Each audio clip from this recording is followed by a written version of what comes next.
अस्सलामु अलैकुम dear students, औज़ुबिल्लाहि मिनश्शैतानिर्रजीम, बिस्मिल्लाहिर्रहमानिर्रहीम। आज का जो हमारा टॉपिक है वो है मुराकबात। इससे पहले जो हमारा टॉपिक रहा है वो हरूफ का बयान था, और हरूफ के बयान के बाद आज जो अगला मौजू मैंने लिया है वो भी आपकी निसाब में शामिल, आपकी दरसी किताब में भी शामिल है। मुराकबात जो बहुत अहम है और आगे आगे जो क्लासेस आने वाली हैं उनमें इस चीज़ का फ़ायदा बड़ा मिलने वाला है। लिहाजा मैं फिर से वही बात दोहराता हूँ, जो भी मैं यहाँ से आपको दोहराता हूँ आप इस चीज़ को नोट करते जाए और इस चीज़ को अच्छे से समझते जाए। तो आज हमारा जो टॉपिक है वो है मुराकबात, जिसे आप कंपाउंड वर्ड्स कहते हो। मुराकबात से पहले आपको मुफरत का इल्म होना चाहिए। मुफरत जिसे आप सिंगल वर्ड कहते हो। सिंगल वर्ड्स हमेशा अकेले और वाहिद आते हैं, यानी जिससे सिर्फ एक माना समझ आ जाए, या वो लफ्ज़ जिससे एक माना समझे जाए मुफरत कहलाता है। मुफरत वाहिद अल्फाज होता है। ये ग्रामर के लिहाज से कुछ भी हो सकता है, सरफ के लिहाज से कुछ भी हो सकता है। तो जैसे मैंने लिखा, बादशाह, शहज़ादा, तख्त, पानी, चालाक वगैरह वगैरह बहुत से अल्फाज हैं जो मुफरत में आप देखते हो, उन्हें आप मुफरत अल्फाज कह सकते हो। जब तक न उनके साथ कोई और अल्फाज जुड़ा हो वो मुफरत ही हो। जब उनके साथ अल्फाज जोड़ दिए जाते वो मुराकबात बन जाते हैं। ठीक है, तो मुराकब कंपाउंड वर्ड्स का होता है, मुफरत सिंगल वर्ड होता है और मुराकब कंपाउंड वर्ड होता है। और मुराकब जो है वो लफ्ज़ जो दो या दो से ज़ायद अल्फाज से मिलकर बने, जो दो या दो से ज़ायद अल्फाज से मिलकर बने उसे मुराकब कहते हैं। जैसे मैंने लिखा, मुबारक घड़ी, जालिम बादशाह, नेक शहज़ादा, गर्म पानी, चालाक कौवा। तो हमेशा मुराकब जो है वो दो या दो से ज़ायद अल्फाज पर मबनी होता है। ठीक है, अब मुराकब जो है इसकी किस्में आती है। आप मुराकबात की किस्में देखते हो। मुराकबात जो है दो किस्मों में आ जाते हैं, जैसे मुराकब नाकिस, मुराकब ताम। मुराकब नाकिस हमेशा, नाकिस बोलते हैं इनकम्प्लीट, जो एक इनकम्प्लीट सेंस दे, जहाँ आपको मतलब पूरा समझ में ना आए। जैसे मैंने डेफिनेशन लिखी है, जैसे मैंने इसे वाज़ेह किया है, वो मुराकब जिससे सुनने वाले को पूरा मतलब हासिल ना हो। मुराकब नाकिस वो मुराकब होता है जिससे सुनने वाले को पूरा मतलब हासिल ना हो, उसे मुराकब गैर मुफीद भी कहते हैं।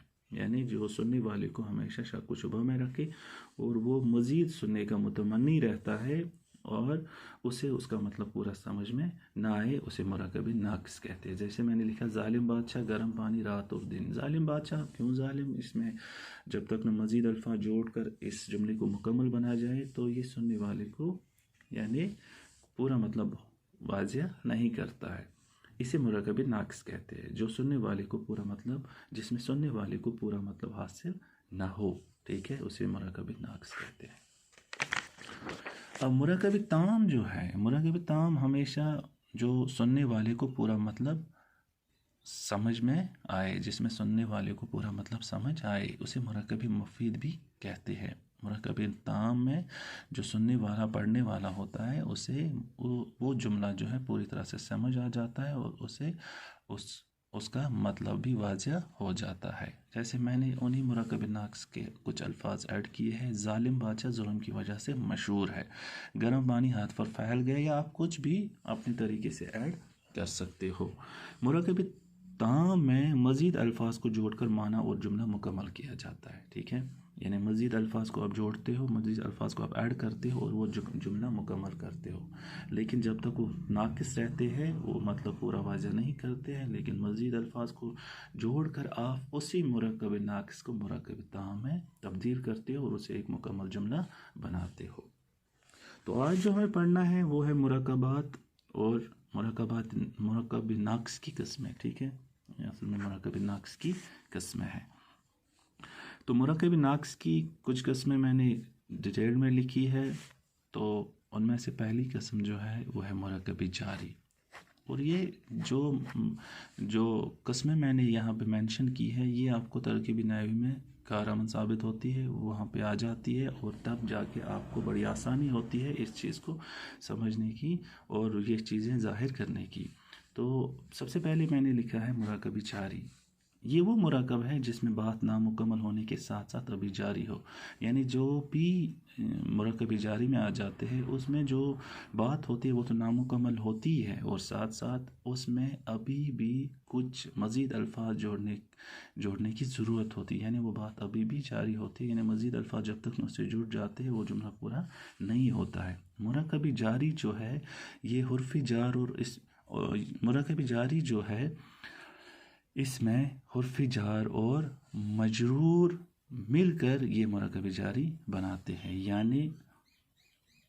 यानी ये वो मुराकब है जिसमें बात नामुकम्मल होने के साथ साथ अभी जारी हो। इस तरह से ये हुर्फ़ी जार और इसमें मजरूर का मजमुआ होता है। ठीक है, यानी इसमें हुर्फ़ी जार जो प्रोपोर्शंस आपने कल पढ़े हैं, जो इसम और फ़ैल को आपस में मिला है, जैसे मैं से पर तक, अंदर बाहर, वास्ते, ये सभी चीज़ें जो है जो एक इसम को दूसरे फ़ैल के साथ मिलाता है उसे हुर्फ़ी जार कहते हैं। और जार के साथ जो भी कलमा आए, ठीक है, जार के साथ जो भी लफ्ज़ आता है उसे मजरूर कहा जाता है। ठीक है, हुर्फ़ी जार मुरक्कब है, मुरक्कब जारी मुरक्कब बनता है हुर्फ़ी जार का और मजरूर का। ठीक है, अब मजरूर किसे कहते हैं याद रहे, मजरूर हुर्फ़ी जार के साथ जो भी कलमा आए उसे मजरूर कहा जाता है। हुर्फ़ी जार के साथ जो भी इसम होता है उसे मजरूर कहा जाता है। जैसे मैंने कुछ मिसालें लिखी है, दहली तक, बात से, घर में,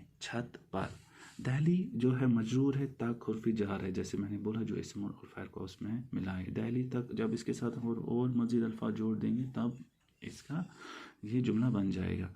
बात से, बात मजरूर है, से जार है, घर मजरूर है, में जार, छत मजरूर, पर जार। तो जार के साथ जो भी कलमा, चाहे दहली हो, बात हो, घर हो, छत हो, ये मजरूर कहलाते हैं। और इनके साथ जो हुर्फ़ी जार लगता है और इनके साथ जो लफ्ज़ होते हैं वो हुर्फ़ी जार होते हैं। ठीक है, बस हुर्फ़ी जार की निशानी आपको होनी चाहिए, हुर्फ़ी जार की पहचान आपको होनी चाहिए। और आप ये याद रखें कि हुर्फ़ी जार के साथ जो भी कलमा आता है, जो भी लफ्ज़ आता है, वो मजरूर कहते हैं। उर्दू में एक और चीज़ नोट करिए, उर्दू में मजरूर पहले और जार बाद में आता है। ठीक है, उर्दू के कवायद में मजरूर पहले आता है और उसके बाद हुर्फ़ी जार आता है। जैसे मैंने लिखा दहली तक। ठीक है, मैं अगर लिखूँगा मैं घर में मौजूद था, मैं घर में जो आ गया घर में, ठीक है, घर में, मैं घर में, घर जो है मजरूर है, मैं जार है, मौजूद था उसकी खबर बन जाती है।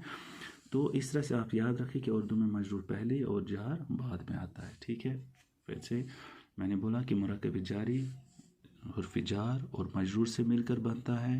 हुर्फ़ी जार जिन्हें आप प्रीपोजिशंस कहते हो, जो इसम और फ़ाइल को आपस में मिलाने का काम करते हैं, और उनके साथ जो भी कलमे होते हैं उन्हें मजरूर कहा जाता है। और उर्दू में मजरूर पहले आता है और हुर्फ़ी जार बाद में आता है। ठीक है, तो इसके बाद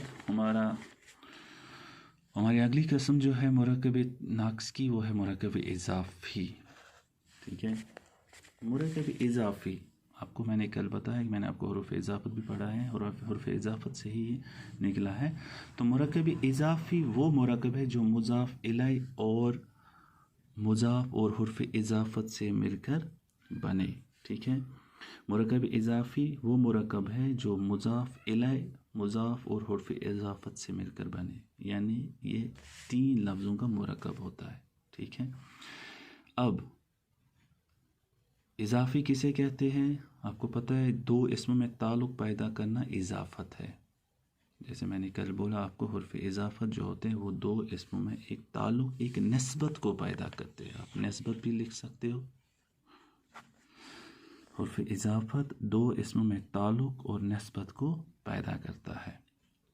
जिस इस्म से ताल्लुक़ पैदा किया गया हो वो मुज़ाफ़ इलैह है। ठीक है, यानी हुर्फ़ इज़ाफ़त 2 इस्मों के ताल्लुक़ को पैदा करता है। अब जिस इस्म से ताल्लुक़ पैदा किया गया हो वो मुज़ाफ़ इलैह है, और जिसका ताल्लुक़ पैदा किया गया हो वो मुज़ाफ़ कहलाएगा।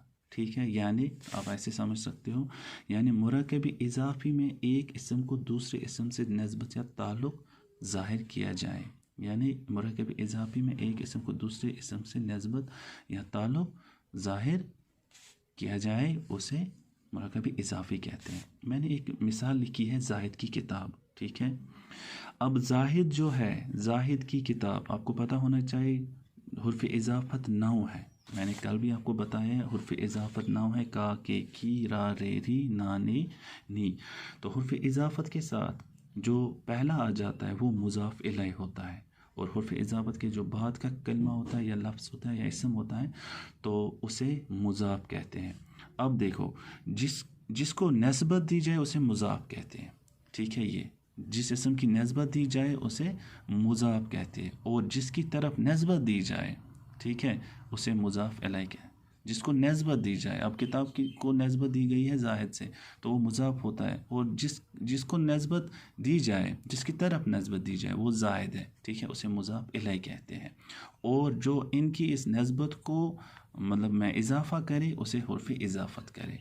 किताब की नस्बत है जाहिद से, ठीक है, यानी किताब की नस्बत है जाहिद से। अब जाहिद को नस्बत दी गई है किससे? किताब से, ठीक है। तो जो इन दो कलमों को मतलब की नस्बत को ताल्लुक़ को पैदा करता है उसे हुर्फ़ इजाफ़त कहते हैं, ठीक है। उर्दू में ये चीज़ नोट रखें करें, उर्दू में मुज़ाफ़ पहले आता है, और उर्दू में मुज़ाफ़ इलैह हुर्फ़ इजाफ़त से पहले आता है और मुज़ाफ़ हुर्फ़ इजाफ़त के बाद। जैसे मैंने यहाँ कुछ मिसालें लिखी हैं। मदीने की खजूरें, ठीक है, कश्मीर के सेब, असलम का कलम, मेरा कलम, मेरे दोस्त, मेरी किताब, अपना कलम, अपने खेत, अपनी किताब। एक और चीज़ याद रखें, हुर्फ़ इजाफ़त 9 है, का, के, की, रा, रे, री, ना, ने, नी। अब मैंने लिखा है मदीने की खजूरें। खजूरें जो है वो मुज़ाफ़ है, की जो है हुर्फ़ इजाफ़त है, और मदीना जो है वो है मुज़ाफ़ इलैह। हुर्फ़ इजाफ़त का पहला जो लफ्ज़ इसम आता है वो मुज़ाफ़ इलैह होता है, हुर्फ़ इजाफ़त के बाद का जो इसम होता है वो मुज़ाफ़ होता है। यानी मुरक्कब इजाफ़ी, मुज़ाफ़ इलैह, हुर्फ़ इजाफ़त और मुज़ाफ़ से मिलकर बनता है। यानी दो इसमों के ताल्लुक़ को जो पैदा करे वो हुर्फ़ इजाफ़त है, और जिस इसम से ताल्लुक़ पैदा किया गया वो इजाफ़त है, और जिसका ताल्लुक़ पैदा किया गया हो वो मुज़ाफ़ इलैह है, ठीक है। या आप ऐसे भी कह सकते हो, जिसको नस्बत दी जाए उसे मुज़ाफ़ कहते हैं, और जिसकी तरफ नस्बत दी जाए उसे मुज़ाफ़ इलैह कहते हैं, ठीक है। और जो हरूफ इन दोनों की नस्बत को पैदा करे, ताल्लुक़ को पैदा करे, उसे हुर्फ़ इजाफ़त कहते हैं, ठीक है। इसके बाद हमारी अगली किस्म जो है वो है मुरक्कब तौसीफ़ी। मुरक्कब तौसीफ़ी वो मुरक्कब जो सिफ़त और मौसूफ़ से मिलकर बने, ठीक है, मुरक्कब तौसीफ़ी कहलाता है। मुरक्कब तौसीफ़ी सिफ़त और मौसूफ़ से मिलकर बने। अब सिफ़त किसे कहते हैं आपको पता ही है कि वो लफ्ज़ जिससे किसी इसम की बुराई, भलाई, अच्छाई, खासियत या कैफियत ज़ाहिर हो जाए उसे सिफ़त कहते हैं, एडजेक्टिव जिसे आप कहते हो, ठीक है। जिस इसम की बुराई, भलाई, अच्छाई, खासियत या कैफियत ज़ाहिर होती है उसे सिफ़त कहते हैं, और जिस इसम की बुराई, अच्छाई, खासियत और कैफियत में बयान की जाए उसे मौसूफ़ कहते हैं। अब किसी का नाम आज जैसे मैंने लिखा है खूबसूरत फूल, फूल जो है वो इसम है, ठीक है। अब इसकी जो कैफियत जो खासियत ज़ाहिर हुई है वो है खूबसूरत, ठीक है, तो ये इसका सिफ़त बन जाता है। इसी तरह अच्छा आदमी, आदमी इसम है, अच्छा उसकी सिफ़त है। ठंडा पानी इसम है, ठंडा उसकी सिफ़त है। चालाक सिफ़त, कौवा इसम है। तो जब ऐसे मुरक्कब आ जाते हैं उन्हें मुरक्कब तौसीफ़ी कहा जाता है। तो तरकीब नहवी में कभी कभार ऐसे जुमले आ जाते हैं जहाँ पे मुरक्कब तौसीफ़ी आपको देखने को मिलते हैं, तब बड़ी आसानी हो जाती है आपको याद रखने की। आपको बस ये याद रखना है कि तौसीफ़ी जो है वो मुरक्कब सिफ़त और मौसूफ़ से मिलकर बनता है। यहाँ इसम का नाम बदलकर मौसूफ़ बन जाता है, ठीक है। यहाँ फूल जो है ये मौसूफ़ बन जाएगा, हालांकि सिफ़त है, यहाँ ये मौसूफ़, क्योंकि जब इसके साथ सिफ़त आ जाता है तो ये मौसूफ़ बन जाता है, ठीक है। मुरक्कब तौसीफ़ी बड़ा आसान है, जो सिफ़त और मौसूफ़ से मिलकर बने। जो अब सिफ़त किसे कहते हैं वो तो आपको पता ही है, जो किसी अच्छाई, बुराई, खासियत, कैफियत को ज़ाहिर करे, और जिस इसम की ये अच्छाई और कैसे बयान की जाए उसे मौसूफ़ कहते हैं, ठीक है। अब दूसरी मुरक्कब इशारी। मुरकब इशारी ये भी मुरकब नक्स की कस्म है। वो मुरकब जो इसमें इशारा और मुशार इलैह से मिलकर बने। आपने इसम तो पढ़ा होगा और इसमें इशारा भी आपने पढ़ा। जो किसी इसम के जो वो इसम इसमें इशारा वो इसम होता है जो किसी इसम के तरफ इशारा करने के लिए बोला जाए। अब मुरकब इशारी जो है वो मुरकब जो इसम और मुशार इलैह से मिलकर बने। ठीक है, ये वो मुरकब जिसमें किसी इसम के लिए दूर या नज़दीक का इशारा पाया जाए। ठीक है, आप ये भी कह सकते हो जिसमें किसी इसम के लिए दूर या नज़दीक का इशारा पाया जाए। मसलन मैंने लिखा ये किताब वो कलम, आसान सी मिसालें हैं। अब इनमें ये और वो जो है इसमें इशारा है। ठीक है, ये और वो इसमें इशारा है जो इशारे के तौर पर मतलब इस्तेमाल हुई है, जबकि किताब और कलम मुशार इलैह है। ठीक है, हालांकि किताब और कलम जो है वो इसम है और ये यहाँ पे मुशार इलैह, क्योंकि इसमें इशारा के साथ जब भी कोई इसम आता है वो मुशार इलैह कहलाता है। मुशार इलैह से मुराद वो चीज़ जिसकी तरफ इशारा किया जाए। अब मुशार इलैह वो चीज़ है, ये कलम जैसे है, मैंने बोला ये कलम जो है ये मुशार इलैह बन जाता है और मैंने ये इस्तेमाल किया और ये इसमें इशारा बन जाता है। ठीक है, मैंने बोला ये कलम जो है मुशार इलैह है और इसके लिए जो मैंने इशारा इस्तेमाल किया वो ये है, तो ये इसमें इशारा बन जाता है। जैसे मैंने लिखा है मुशार इलैह से मुराद वो चीज़ जिसकी तरफ इशारा किया जाए और इसमें इशारा से मुराद वो इसम है जो किसी इसम की तरफ इशारा करने के लिए बोला जाए। तो इन दोनों से मुरकब इशारी बन जाता है जो मुशार इलैह और इसमें इशारा का मुरकब होता है। ठीक है, तो इसके बाद जो हमारा मुरकब है, जो मुरकब मैंने लिखे हैं ये मुरकब ज़्यादा मुअस्सिर है और आपकी किताब जो है दरसी किताब उसमें ये शामिल, आप खुद भी इसमें देख सकते हो 10th क्लास खासकर। मुरकब अतफ़ी जो है, अतफ़ी वो मुरकब जो मातूफ़ इलैह हुर्फ़ अतफ़ और मातूफ़ से मिलकर बने। वो मुरकब जो मातूफ़ इलैह हुर्फ़ अतफ़ और मातूफ़ से मिलकर बने मुरकब ही अतफ़ी कहलाता है। अब मैंने मिसाल लिखी है पहाड़ और दरिया। आपको पता होना चाहिए कि हुरूफ़ अतफ़ जो है, जो मैंने कल आपको बोला है, जो दो कलमों को आपस में या दो जुमलों को आपस में मिलाने का काम करते हैं वो हुरूफ़ अतफ़ होते हैं। और हुरूफ़ अतफ़ के साथ जो दो कलमे आ जाते हैं या जुमले आ जाते हैं उन्हें मातूफ़ कहा जाता है। ठीक है, मातूफ़ इलैह और मातूफ़ कहा जाता है। जैसे मैंने लिखा है पहाड़ और दरिया, ये और आपको पता होना चाहिए। जैसे मैंने कल पर हुरूफ़ अतफ़ और वा फिर है। ठीक है, तो मैंने लिखा पहाड़ और दरिया। पहाड़ ये और जो है ये हुर्फ़ अतफ़ है। अब हुर्फ़ अतफ़ का जो पहला आ जाता है, जो हुर्फ़ अतफ़ से पहला जो कलमा आ जाता है, जो इसम आता है वो मातूफ़ इलैह कहलाता है और उसके बाद जो आता है वो मातूफ़ होता है। ठीक है, और इसका जो बीच का होता है ये हुरूफ़ अतफ़ होता है। ठीक है, हुर्फ़ अतफ़ मातूफ़ और मातूफ़ इलैह से मिलकर मुरकब अतफ़ी बन जाता है। ठीक है, अब नोट करें, हुर्फ़ अतफ़ से पहले आने वाले इसम को मातूफ़ कहते हैं। जो मैंने बोला हुर्फ़ अतफ़ से पहले आने वाले कलमे को या इसम को मातूफ़ इलैह कहते हैं और जबकि हुर्फ़ अतफ़ के बाद आने वाले इसम को मातूफ़ कहते हैं। अब इसके बाद जो आया जो दरिया है ये मातूफ़ होता है। हुर्फ़ अतफ़ जो दो इसमों या दो कलमों को आपस में मिलाए। ठीक है, जैसे ज़मीन व आसमान, ज़मीन व आसमान, ज़मीन इसमें मातूफ़ इलैह है, व इसमें हुर्फ़ अतफ़ है, आसमान इसमें मातूफ़ है। ठीक है, तो मुरकब अतफ़ी जो है वो मुरकब जो मातूफ़ इलैह हुर्फ़ अतफ़ और मातूफ़ से मिलकर बने उसे मुरकब अतफ़ी कहा जाता है। बस आपको याद रखनी है कि हुरूफ़ अतफ़ जो है वो दो कलमों या दो जुमलों को आपस में मिलाने का काम करते हैं और उसके साथ जो अल्फाज जो कलमे आते हैं वो मातूफ़ और मातूफ़ इलैह होते हैं। ठीक है, तो मिसाल के तौर पर मैंने लिखा था पहाड़ और दरिया, ज़मीन और आसमान, ज़मीन व आसमान, मुज़म्मिल फिर मंजूर। इसमें मुज़म्मिल जो है वो है मातूफ़ इलैह और फिर जो है हुर्फ़ अतफ़ है और जो मंजूर है ये मातूफ़ है। इधर लिखा मैंने मुज़म्मिल मातूफ़ इलैह है, फिर हुरूफ़ अतफ़ है, मंजूर मातूफ़ है। ठीक है, तो इस तरह से मुरकब अतफ़ी हो गया जो मातूफ़ इलैह हुर्फ़ अतफ़ और मातूफ़ से मिलकर बने। अब इसके बाद मुरकब अददी है, ये भी आ जाता है, इसीलिए मैंने इस चीज़ को भी मेंशन किया है, इस चीज़ को भी जोड़ दिया, ऐड किया है। मुरक्कब अददी वो मुरक्कब जो अदद और मादूद से मिलकर बने।